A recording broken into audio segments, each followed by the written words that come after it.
ಅಲ್ಪಸಂಖ್ಯಾತರ ಕಲ್ಯಾಣ ಇಲಾಖೆಯಿಂದ ಬಿಡುಗಡೆಯಾದ ಹಣದಿಂದ ನವೀಕೃತ ಜಾಮಿಯಾ ಮದ್ರಸದ ಉದ್ಘಾಟನೆಯನ್ನ ಮಿಯಾರು ಜಾಮಿಯಾ ಮಸೀದಿಯ ಧರ್ಮಗುರುಗಳಾದ ಮೌಲಾನಾ ರಜೀಕ್ ಅವರು ಕುರಾನ್ ಆಯತ ಪಠಿಸಿ ಕಟ್ಟಡದ ಉದ್ಘಾಟನೆಯನ್ನ ನೆರವೇರಿಸಿದರು. ಅಲ್ಪಸಂಖ್ಯಾತರ ಕಲ್ಯಾಣ ಇಲಾಖೆಯ ಜಿಲ್ಲಾಧಿಕಾರಿ ಭಕ್ತ ಮಾರ್ಕಂಡೇಯ ಗಣಕಯಂತ್ರವನ್ನ ಉದ್ಘಾಟನೆ ಮಾಡಿದರು. ನಂತರ ಜಿಲ್ಲಾ ವಕ್ಫ್ ಅಧಿಕಾರಿ ನಾಜಿಯಾ ಗ್ರಂಥಾಲಯವನ್ನ ಉದ್ಘಾಟನೆ ಮಾಡಿದ್ರು. ಉದ್ಘಾಟನಾ ಭಾಷಣ ಮಾಡಿದ ಮೌಲಾನಾ ರಜೀಕ್ ಮೊಹಮ್ಮದ್ ಅವರು, ನಾವು ಸಮಾಜದಲ್ಲಿ ಉತ್ತಮ ವ್ಯಕ್ತಿಯಾಗಿ ಒಳ್ಳೆಯ ವಿದ್ಯಾಭ್ಯಾಸವನ್ನ ಗಳಿಸಬೇಕಾಗುತ್ತದೆ ಎಂದು ಹೇಳಿದರು. बेहतर इंसान बनने के लिए हमें तालीम हासिल करना ये बेहद ज़रूरी है। और तालीम किस उम्र में हासिल की जा सकती है? ये तालीम बचपन ही के उम्र में हासिल की जा सकती है। अल्हम्दुलिल्लाह तालीम के लिए कोई उम्र क़ैद नहीं, लेकिन अल्लाह के रसूल सल्लल्लाहु अलैहि वसल्लम की और एक हदीस पाक है जिसमें यह फरमाया गया, उलमा इकराम ने बयान फरमाया कि अन नक्शी कल हजर, पत्थर का लिखा हुआ मिठा नहीं सकता। यानी पत्थर से अगर किसी चीज़ के ऊपर हम लोग लिखते हैं तो वो नक्श हो जाता है, वो उसके अंदर समा जाता है, उसको जल्दी मिटाया नहीं जा सकता।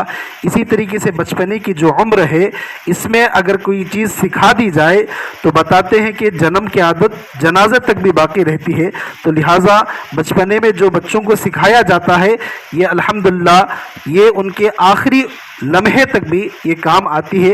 तो लिहाजा हमारा मकसद यही है कि बच्चों को सही तरीके से तालीम दी जाए, उन्हें एक बेहतर इंसान बनाया जाए और बेहतर इंसान के लिए। ನಂತರ ಮಾತನಾಡಿದ ಅಲ್ಪಸಂಖ್ಯಾತ ಕಲ್ಯಾಣ ಇಲಾಖೆಯ ಜಿಲ್ಲಾಧಿಕಾರಿ ಭಕ್ತ ಮಾರ್ಕಂಡೇಯ ಅವರು, ಮುಸ್ಲಿಂ ಧರ್ಮದ ಮುಖ್ಯ ತಿರುಳು ಶಾಂತಿ ಮತ್ತು ಪ್ರೀತಿ ಆಗಿರುತ್ತದೆ. ಅದಲ್ಲದೆ ಉಡುಪಿ ಜಿಲ್ಲೆಯಲ್ಲಿ ನೂರಾರು ಇಂಥ ಮದ್ರಸೆಗಳು ಕಾರ್ಯನಿರ್ವಹಿಸುತ್ತಿದೆ ಎಂದು ಹೇಳಿದರು.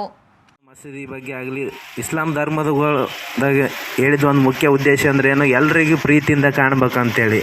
ಇಸ್ಲಾಂ ಧರ್ಮದಾಗ ಮುಖ್ಯವಾಗಿ ಬರೋವು 5 ಕೆಲಸಗಳು ಬರ್ತಾವೆ. ನಮಾಜ್ ಮಾಡೋದು, ಜಕಾತ್ ಸೇರಿ ಮಕ್ಕಾಕ್ಕೆ ಹೋಗೋದು, ಇವೆಲ್ಲ ಸೇರಿ 5 ಒಂದು ಉತ್ತಮವಾದ ಕಾರ್ಯಗಳನ್ನು ಬರ್ತದೆ.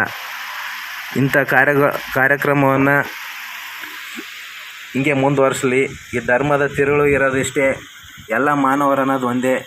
ಅದನ್ನೆಲ್ಲ ನಾವು ನೀವು ಎಲ್ಲ ಸೇರಿ ಎಲ್ಲ ಮಾನವರಂತ ತಿಳ್ಕೊಂಡು ನಡ್ಕೊಂಡು ಸಮಾಜಕ್ಕೆ ಆದಷ್ಟು ಒಳ್ಳೆಯದು ಮಾಡೋಣ ಅಂತ. ಇದೇ ವೇಳೆ ಮಾತನಾಡಿದ ಜಿಲ್ಲಾ ವಕ್ಫ್ ಅಧಿಕಾರಿ ನಜಿಯಾ ಅವರು, ಸಣ್ಣ ಪ್ರಾಯದಲ್ಲಿ ಮಕ್ಕಳ ಬುದ್ಧಿ ವಿಕಸನ ಆಗಬೇಕು. ಬುದ್ಧಿ ವಿಕಸನಗೊಳ್ಳಬೇಕಾದ್ರೆ ನಾವು ಕೇವಲ ಧಾರ್ಮಿಕ ಶಿಕ್ಷಣ ಬೋಧಿಸದೆ ಲೌಕಿಕ ಶಿಕ್ಷಣವನ್ನ ಕಲಿಸಬೇಕಾಗುತ್ತದೆ ಎಂದು ಹೇಳಿದರು. ನಮ್ಮ ಮದ್ರಸೆಗಳನ್ನು ಮಾಡರ್ನ್ ಮಾಡೋದು ತುಂಬ ಅಗತ್ಯ ಇದೆ. ಯಾಕೆಂದರೆ ಈ ಮದ್ರಸದಲ್ಲಿ ನೋಡಿ, ಸಣ್ಣ ಸಣ್ಣ ಪ್ರಾಯದಲ್ಲೇ ಮಕ್ಕಳು ಇಲ್ಲಿ ಬರ್ತಾರೆ. ಇಲ್ಲಿ ಅವರಿಗೆ ಬರೀ ಅಲಿಬ್ಬಾ ತಾ ಕಲಿಸುವುದು ಅಲ್ಲ ಇದರ ಉದ್ದೇಶ. ಇದರೊಟ್ಟಿಗೆ ಮುಂದಿನ ಜೀವನಕ್ಕೆ ಬೇಕಾಗಿರುವ ಅಂದರೆ ಕೆಲವೊಂದು ಲೌಕಿಕ ಈಗಿನ ಇದರಲ್ಲಿ ವರ್ಲ್ಡಲ್ಲಿ ತುಂಬ ಫಾಸ್ಟ್ ಇದೆ, ಎಲ್ಲನೂ ಕಂಪ್ಯೂಟರ್ ಬೇಕೇ ಬೇಕು. ಕಂಪ್ಯೂಟರ್ ಇಲ್ಲದಿದ್ದರೆ ಅವರು ಅನಕ್ಷರಸ್ಥರೇ ಎಂದು ಭಾವಿಸ್ತಾರೆ ಈಗಿನ ಕಾಲದಲ್ಲಿ.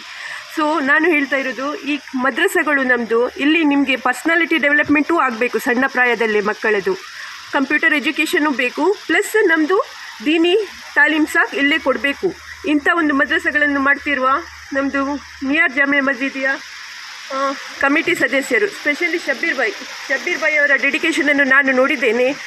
ನಮ್ಮ ಉಡುಪಿ ಜಿಲ್ಲೆಯ ಕೆಲವೊಂದು ಮಸೀದಿಗಳಲ್ಲಿ ಇದು ಒಂದು ಮಸೀದಿ ನಾವು ಹೇಳಿದ ಕೂಡಲೇ ಪ್ರತಿ ಒಂದು ವಿಷಯವನ್ನು ಅವರು ಕರೆಕ್ಟಾಗಿ ಮಾಡ್ತಾ ಇದ್ದಾರೆ. ಸಭಾಧ್ಯಕ್ಷರಾದ ಅಶ್ಫಾಕ್ ಅಹಮದ್ ಅವರು ಮಾತನಾಡಿ, ನಮ್ಮ ಮದ್ರಸೆಗಳನ್ನು ಅಲ್ಪಸಂಖ್ಯಾತರ ಇಲಾಖೆಯ ವತಿಯಿಂದ ಆಧುನೀಕರಣ ಮಾಡಲಾಗಿದೆ. ಇದರ ಸದುಪಯೋಗವನ್ನ ಇಲ್ಲಿಯ ವಿದ್ಯಾರ್ಥಿಗಳು ಪಡೆಯಬೇಕು. ನಮ್ಮ ಇಸ್ಲಾಂ ಕೂಡ ವಿದ್ಯಾಭ್ಯಾಸಕ್ಕೆ ತುಂಬಾ ಮಹತ್ವವನ್ನ ನೀಡುತ್ತದೆ ಎಂದು ಹೇಳಿದರು. ಅಲ್ಲಾಹನ ಸಂದೇಶ ಕೂಡ ಅದೇ ಆಗಿದೆ, ಯಾವುದು ಓದಿರಿ ಅನ್ನುವಂಥದ್ದು, ಶಿಕ್ಷಣಕ್ಕೆ ಪ್ರಾಧಾನ್ಯತೆ ನೀಡುವಂತಹದ್ದೇ. ಅದರಲ್ಲೂ ಕೂಡ ಅಲ್ಲಿಂದ ಆ ಗಾರೆ ಹೀರದಿಂದ ಮನೆಗೆ ಬಂದಂತಹ ಸಂದರ್ಭದಲ್ಲಿ ಅವರಿಗೆ ಚಳಿ ಜ್ವರದ ರೀತಿಯಲ್ಲಿ ತುಂಬ ಒಂದು ರೀತಿಯ ಭಯ ಹೆದರಿಕೆ ಆಗಿತ್ತಂತ ಹೇಳಿ ಗುರುಗಳು ಭಾಷಣ ಮಾಡುವಾಗ ಹೇಳ್ತಾ ಇರ್ತಾರೆ. ಯಾಕಂದರೆ ಇಲ್ಲಿ ನಮ್ಮ ತಾಯಂದಿರು ಸಹೋದರಿಯವರು ಕೂಡ ಇದ್ದಾರೆ. ಅವರ ಪ್ರೀತಿಯ ಪತ್ನಿಯಾದಂಥ ಬಿವಿ ಹಜರತ್ ಖದೀಜತುಲ್ ಕುಬ್ರಾ ರಜಿಯಲ್ಲಾಹು ತಾಲಾನೂರವರು ಅವರಿಗೆ ಸಮಾಧಾನ ಕೊಟ್ಟು ಪ್ರಪ್ರಥಮವಾಗಿ ಆ ಇಸ್ಲಾಂ ಧರ್ಮವನ್ನು ಸ್ವೀಕಾರ ಮಾಡ್ತಾರೆ.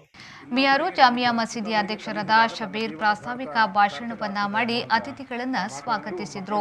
ವೇದಿಕೆಯಲ್ಲಿ ಕೃಷಿ ಉತ್ಪನ್ನ ಮಾರುಕಟ್ಟೆ ಸಮಿತಿಯ ಉಪಾಧ್ಯಕ್ಷರಾದ ಜರಾಲ್ಡ್ ಡಿಸಿಲ್ವಾ, ತಾರನಾಥ್ ಕೋಟ್ಯಾನ್, ರಾಜೇಶ್ ನೆಲ್ಸನ್ ಡಿಸೋಸಾ, ಸುಧಾಕರ್ ಪೂಜಾರಿ, ಖಲೀಲ್, ಉಪಾಧ್ಯಕ್ಷರಾದ ಇಮ್ತಿಯಾಜ್ ಸಾಹೇಬ್, ಕಾರ್ಯದರ್ಶಿ ಮೊಹಮ್ಮದ್ ಸಾಜಿದ್ ವೇದಿಕೆಯಲ್ಲಿ ಉಪಸ್ಥಿತರಿದ್ದರು. ನಮ್ಮ ಮಸೀದಿಯಲ್ಲಿ ಸೇವೆಯನ್ನ ಸಲ್ಲಿಸಿದಿರಿ ತಾವು.